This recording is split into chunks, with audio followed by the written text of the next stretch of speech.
Sir बताएंगे ई विस्तारकों के साथ जो आपने कार्यक्रम किया है इसके बारे में जानकारी देना चाहेंगे।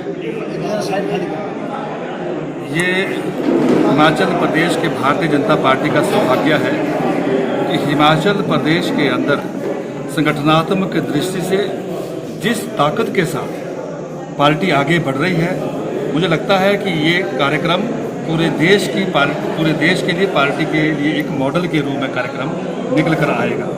ई विस्तार की योजना पिछले दिनों हमीरपुर पार्लियामेंट्री में थी और आज से लगभग अगले 8-10 दिन तक ये कांगड़ा चंबा पार्लियामेंट में चलेगी। ई विस्तार की योजना के दृष्टिगत हम जो हमारे पार्टी के पन्ना प्रमुख हैं, त्रिदेव हैं, उनको एक ई डिजिटल के माध्यम से पूरे रिकॉर्ड के साथ एक कार्यकर्ता के पास जाकर हमारा कार्यकर्ता उनके बीच में जानकारियां प्राप्त करेगा और वो दिन दूर नहीं होगा कि जिस दिन हिमाचल प्रदेश में भारतीय जनता पार्टी पूरी तरह पेपरलेस पार्टी बन जाएगी। सब कुछ ई डिजिटल, सारी नई टेक्नोलॉजी जो हमारे देश में है वो भारतीय जनता पार्टी हिमाचल प्रदेश में करेगी। और मैं पूरे विश्वास के साथ कह सकता हूँ कि ई विस्तार की योजना जैसे जो कार्यक्रम है, ये भारतीय जनता पार्टी के 2022 का भी एक पूर्व अभ्यास है।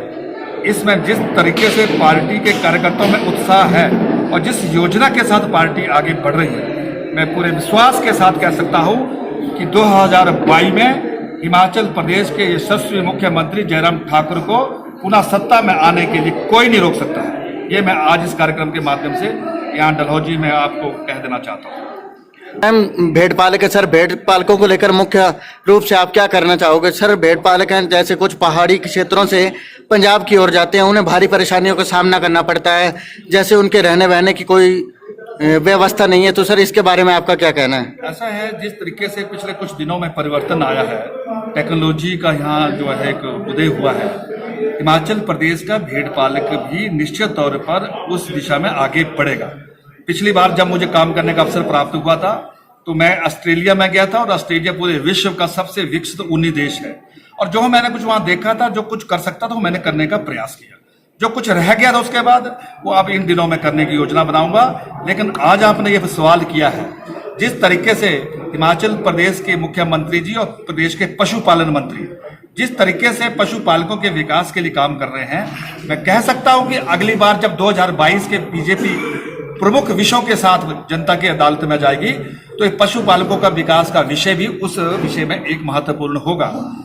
आप सबकी जानकारी होगी कि पहली बार आजाद भारत के इस कालखंड में श्री नरेंद्र मोदी जी ने पशुपालकों के विकास के लिए अलग से मंत्रालय का गठन किया। श्री गिरिराज किशोर जी को उस विभाग की कमान सौंपी। पिछले दिनों मुझे दिल्ली में जाने का मौका मिला था और मुझे बताया कि हिमाचल प्रदेश के पशुपालन मंत्री निरंतर उनके संपर्क में है और इन्हीं कुछ ही दिनों में वो लगभग करोड़ों रुपए की योजना हिमाचल प्रदेश को लेकर आए। और मैं कह सकता हूं कि जो प्रधानमंत्री जी का एक सपना है कि भारत किसानों की आय दुगना होगी, उस दिशा में हिमाचल प्रदेश का पशुपालक सफल होगा। ये धीरे धीरे सारे विषय आपके ध्यान में आएंगे।